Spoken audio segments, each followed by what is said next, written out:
সমাগত নিৰ্বাচন সকলো ৰাজনৈতিক দলে সাজু হৈছে নিৰ্বাচনী ৰণলৈ। ইফালে শাসকীয় দলে বজাই ফুৰিছে উন্নয়নৰ ফটাধুন। বহু চৰকাৰ আহিল, চৰকাৰ গ'ল। আজি কোপতি ৰঙিয়া নগৰ মূল প্ৰৱেশদ্বাৰ তথা ভাৰত ভূটান আন্তঃৰাষ্ট্ৰীয় ঘাইপথৰ পৰা ২৭ নং ৰাষ্ট্ৰীয় ঘাইপথৰ সংযোগী পথটোৰ সমস্যা সমাধান নহল। আজিলৈ বিজ্ঞানসন্মতভাৱে নিৰ্মাণ নহল এই পথটো। কেতিয়াবা VVIP আহিলে পথটোৰ সৌন্দৰ্য বৃদ্ধি কৰি দায়িত্ব সামৰিছে বিভাগীয় কৰ্তৃপক্ষই। এই পথটোৰ সমস্যা কেতিয়া হ'ব সমাধান, সেয়া ৰাজ্যৰ প্ৰশ্ন।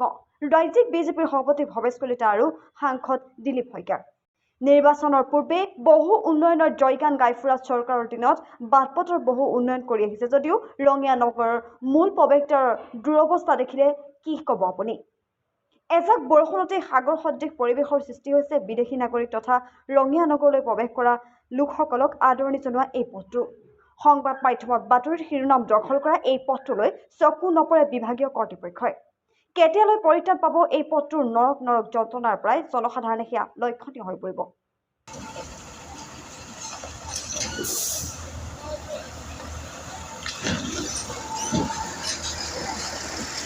বহুত বছৰ হ'লে ৰাস্তাটো এতিয়া গেলে কোনো সিদ্ধান্ত লোৱা নাই ৰাস্তাটো। একজাক বৰষুণ মাৰাৰ লগে লগে একাটো পানী হৈ যায় আৰু মানুহতো বহুত গাড়ী চাড়ী লৈ বহুত এক্সিডেণ্ট হৈ থাকে আৰু পৰি থাকে।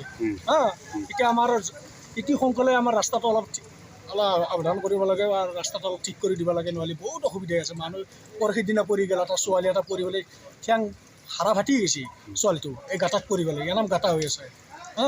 এতিয়া আমি চৰকাৰী এতিয়া আহ্বান জনাইছোঁ যে ৰাস্তাটো আমাৰ অতি সোনকালে তাৰমানে ৰাস্তাটো আমাৰ ঠিক কৰি দিব লাগে। এইটো আমাৰ ষ্টেচনৰ এইটো আমাৰ আৰ কি ধাবাৰ ওচৰত এইটো বালাগাঁও যাওয়াৰ ৰাস্তাটো একদম বেয়া গৈছে। ভূটানৰ লগত সংযোগ কৰিছে। ইমান বছৰে ৰাস্তাটো এনেকুৱা পৰি আছে যে পানীয়ে পানী, বৰষুণ আহিলে কোনো যাতে যাব নোৱাৰে। গতিকে চৰকাৰে কি বিষয়ে এনেকৈ কৰি থৈ দিছে, অলপ ৰাস্তাটো মেৰামতি কৰি দিলে স্কুলত যোৱা ছোৱালীবিলাকক সুবিধা হ'ব। গতিকে আমাৰ চৰকাৰে অতি সোনকালে কৰি দিলে ভাল হ'ব বুলি মই অনুৰোধ জনালোঁ। প্ৰৱেশদ্বাৰ এইখন হয়, ৰঙিয়াৰ পৌৰ নিগমৰ দৰে কি মিউনিচিপাল থ্ৰুদিয়ে কৰিলেও ভাল হ'ব আৰু ৰঙিয়াৰ মেইন টাউনত সোমোৱা ৰাস্তা, গতিকে এইটো অতি সোনকালে কৰি দিলে ভাল হ'ব বুলি মই অনুৰোধ জনাইছোঁ। ৰঙিয়াৰ পৰা মইনুল হকৰ ৰিপৰ্ট, সংবাদ 365।